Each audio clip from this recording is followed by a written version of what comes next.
Feeling like you're set up to fail as a project manager? Or is it time to fight for your worth or protect your peace? And as they say, walk away. In today's episode, we're going to uncover what it takes to reclaim control in the face of impossible odds. Do you mind if I share a quick story with you? The first time I've actually experienced this wasn't in my career. It was actually when I was playing college basketball. And I would get so frustrated because my coach was always on me. And one day I went, I went, I yelled back. I didn't ask him, sir, why do you keep picking on me? Why do you always have something to say about me? Everyone else didn't make the same mistake, but always seem to pick me out. He said, Edward, let me see you after practice. I said, oh boy, shouldn't have said nothing. Probably should have just waited. But you know what? I'm glad I said it. So at least he know where I stand. So after practice, we meet in his office real quick. And he said, listen, I see something in you. I really believe that if you put forth that work ethic, if you do this, and he started going down a list. So he said, this is why I'm hard on you. You said, the day that I'm not calling out your name, the day that I decide not to pick you to help you get better, this is when you should be getting worried. Why am I saying all this? Well, family, it takes me into point number one.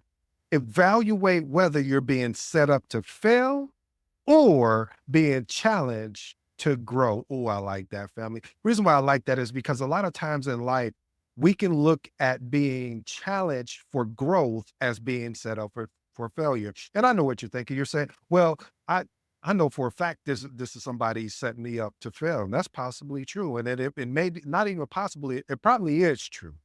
However, how do you not know that they may be actually setting you up to grow? Do you not know that they're challenging you because they see something in you that you haven't been able to identify that's already in you? See, sometimes tough assignments are intended to stretch your capabilities. However, and I do mean however, it's important to assess whether expectations are fair or if you're just being given impossible tasks without support, because I've lived that. I led a project where I did have the support. It was, this is the project, go. And you like, what? And that, even though it was painful, even though it was dreadful, it was the best thing that could have ever happened to me in my career, because it taught me in the instance that either you're gonna work in an environment where they're gonna be supportive and they're going to help guide you when you're leading a project and give you the proper resources that you need, or you're gonna be in a situation where they're not gonna give you anything. There's a certain expectation that we're paying you this money as a contractor or a full-time employee. We need you to go, as they say, hit the ground running. So either way, if you're up against either one of these decisions again in your life, then you'll know that if you put me into a situation where you don't give me support, I'll figure it out and succeed. If you put me in a situation where you give me support, I'll still figure it out and succeed. Here's my actionable tip. Compare your responsibilities and resources with past projects of those of your peers. And my last and final one, if you consistently notice discrepancies, maybe it's time to discuss that workload balance with your manager. Point number two, decide whether to stay or go with a balanced perspective. Family, when you make the decision, you hear me say decision, not choice, because we know the difference. We know when you make a choice, then that's kind of like one of those things where Les Brown talks about, where he said, I'm going to try to make the meeting. And what he was saying is, when people use the word try, that gives them an easy way out of, if they don't make the meeting or if they don't make the commitment, then they have an easy way out and say, well, at least I tried. Versus when you make a decision, you've cut off every other possible option.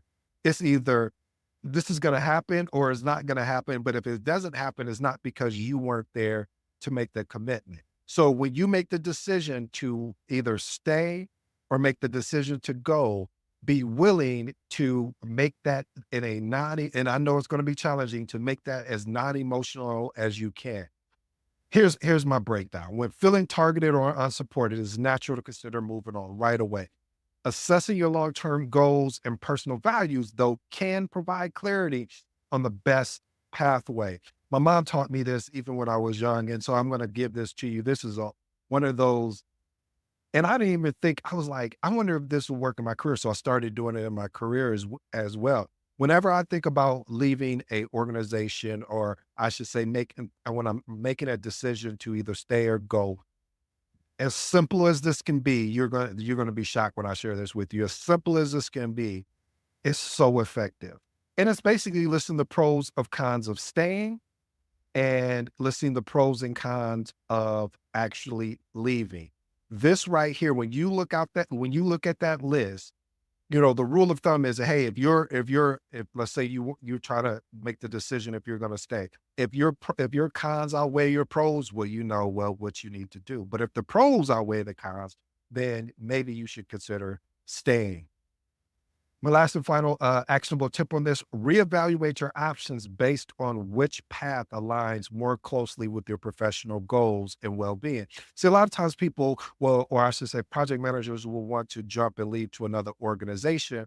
But does that organization align with your professional goals? Is there opportunity for promotion? Is there opportunity for a pay increase? Is there opportunity for bonuses? So you got to understand, what is your professional goals, and once you identify and align with those, then you want to make the decision to either stay or go. Point number three: overcome imposter syndrome by owning your expertise. Listen, imposter syndrome could creep in. It's creeped in my life. It probably has creeped in your life, especially, and I do mean especially, when there's high stake roles. Remember that your unique experience and perspectives are valuable assets. You're in that position for a reason, maybe even a season, but you're there. So what are you going to do about it? How are you going to not allow imposter syndrome to creep in, and then you start going down the self-doubt lane, or the I don't think I can lane, or you kind of get where I'm going, right, family? So each week, here's my actionable tip. Each week, write down 2 or 3 specific ways your skills have positively impacted the project or the team. If you don't know, ask the project team, hey, how have I been? What do you think that I've done well in supporting this team? Simple question. Revisit this list to remind yourself of your contributions and expertise. See, revisiting this list is more for you than the project team, your stakeholders, your sponsor. This is for you. This is a confidence booster. This is to let you know that you can and you will get better. And by getting better, meaning that you're aligning with what already know how to do, and also understanding you're in this role for a reason. All right, let's move on to point number 4. Find a mentor to navigate tough situations. Family, if you haven't heard, I always talk about finding a mentor. Why do I put so much emphasis on a mentor? Mentorship provides a sounding board for difficult situations, period. And experienced professionals can offer you advice on handling challenges constructively. When you have a mentor, especially an exceptional mentor, shout out to you, Phil, an exceptional mentor, they're able to see around the corner because either A, they've been there, or B, based on the situation you're describing, maybe they've experienced someone else that they've worked with or that they know have experienced what you experienced. When you're dealing with a mentor, you are literally signing up for, hey, I'm trying to understand the shortcuts in a long-term game. I like that, because when you look at the shortcuts, and I'm not talking about shortcuts as far as you're not wanting to do the work. I'm not talking about shortcuts as far as you saying that you don't know if you're good enough, and going down this whole list of things. When I mean shortcuts, I am identifying or saying that you're getting a better understand. If you go down path A, this would potentially can happen. If you go down path B, it's basically a really good sounding board for someone that has already been through what you're about to experience. Here's my actionable tip: communicate expectations at the project start and provide reminders when necessary.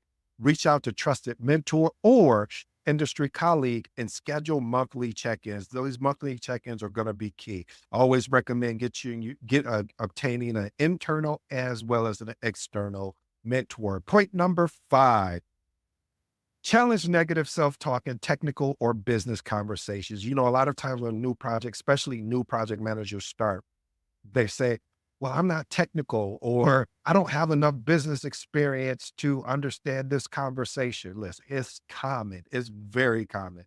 It's common to feel uncertain when technical discussions or business conversations arise, especially if you're less familiar with certain topics. Allowing self-negative self-talk can really undermine your confidence and create unnecessary stress.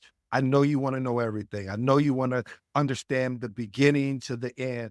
But in project management, because the key word is a temporary endeavor, you're supposed to have subject matter experts on your team. You're supposed to have someone on your team that knows this information inside and out so that you can lean on them. And when I mean lean on them enough to ask questions so you can get information. And then once you get that information to go do your homework to understand deeper.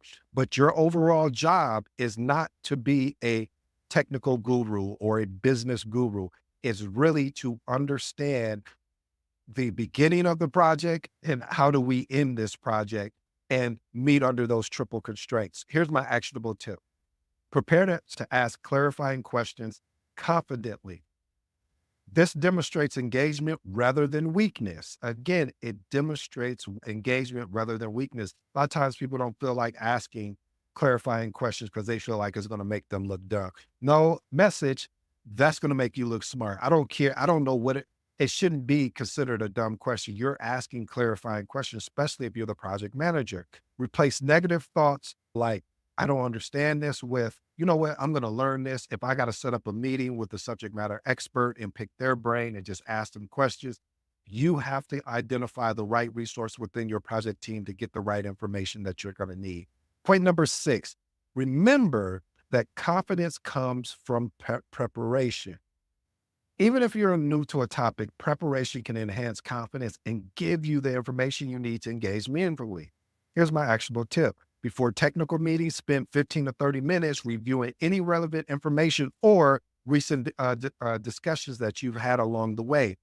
A bit of preparation goes a long way in helping you contribute and ask insightful questions. Point number 7, family, you have to embrace falling or failing forward as part of the growth. Again, embrace failing forward as part of the growth. Embracing failing forward means mistakes happen. When viewed as a learning opportunity versus, oh, I just made this huge mistake, they enhance your resilience and your adaptability in a future situation. Here's my actionable tip. After each setback, identify maybe 1 or 2 lessons that you learned and 1 to 2 actions of how if this comes up again, how would you solve it? How would you make it better? How would you improve the situation? This approach again builds resilience and keeps you focused on growth. As a project manager, one of the key attributes is you're constantly looking to focus in on growth. Point number 8, build confidence by focusing on what you can control. My new project managers, when you get out there, you're going to be empowered and you're going to feel like, oh, I have to just control everything and make sure this. No, that's not the way to go. You want to focus on what you can control. This helps you stay grounded as well as helps you become proactive versus reactive. Project environments are definitely some of those environments that they can feel chaotic. However, again, what can you control? What can't you control? Okay. I can't control if John makes the decision today that he's not going to show up to the meeting. But what I can control is holding John accountable for not showing up and making sure we document it appropriately. Here's my actionable tip. Identify 3 tasks you can complete independently each day. And my last and final one, progressing through what you can control provides a sense of accomplishments and also builds confidence incrementally. My bonus for you today is develop the skill to see your way clear. Listen, this phase speaks really to trusting your ability to navigate, even when a path isn't entirely visible. Family, when you are leading a project, the path is not always going to look visible. Sometimes you're going to just have to take a step and not know if that was the right step to take. However, the ability to maintain your composure is going to be key because when you're able to maintain your composure in situations like where the path doesn't look visible, it builds credibility with your team. Here's my actionable tip. When you feel lost or overwhelmed, take a moment to focus and breathe, and then take the next small step you can towards clarity. Break down tasks into manageable actions to create a path forward, even if you don't have all the answers up front. Here's my three transformational remarks, family, and I'll let you be on your way. Number one, evaluate whether you're being set up to fail or being challenged to grow. When I started this episode, I went to tell you about the story about my basketball coach and the feedback that he gave me because I was frustrated the way he was treating me. But actually, he was challenging me to grow. And until I had a conversation with him, I didn't understand that's what he was looking to do. So compare your responsibility and resources with past project or those of your peers. And if you find any lack of consistency or notice any discrepancies, this is when you want to have that conversation with your manager to understand the reason why. When you get a reason why, it also helps you make a decision of what you're going into. My second transformational remark is deciding whether to stay or go with a balanced perspective. As I told you about the list that my mom told me about, making a pros and cons list, this really does work, family, because it allows you to focus on and keep the main thing. And it also allows you to also maybe to get your emotions out, like writing down, and then you'll be like, okay, this is more emotional versus this is logic. Because you really want to make a logic decision. What you don't want to happen is you go to another or to a new organization and it's just a toxic environment. I don't want to make you nervous or fearful, but what I want you to do is when you make that decision to stand on it and believe in it. And my last and final transformational remark is overcome imposter syndrome by owning your expertise. Family, you're there for a reason. They asked you to come on board, or if you were already in a role and they ask you to be the project manager, there was a reason behind it. They see something in you, they noticed something in you. So each week, write down 2 or 3 specific ways your skills has positively impacted the project team and revisit the list to remind yourself of the contributions and expertise that you've made along the way. Family, this is going to be huge because again, it's a good uh, booster for your confidence. And you're going to need that confidence because you're going to see a lot of trials and tribulations along the way. So, family, I hope you enjoyed today's episode. I go by the name of ED. For all you smart and intelligent folks out there, listen, that just simply means Ed. Until next time.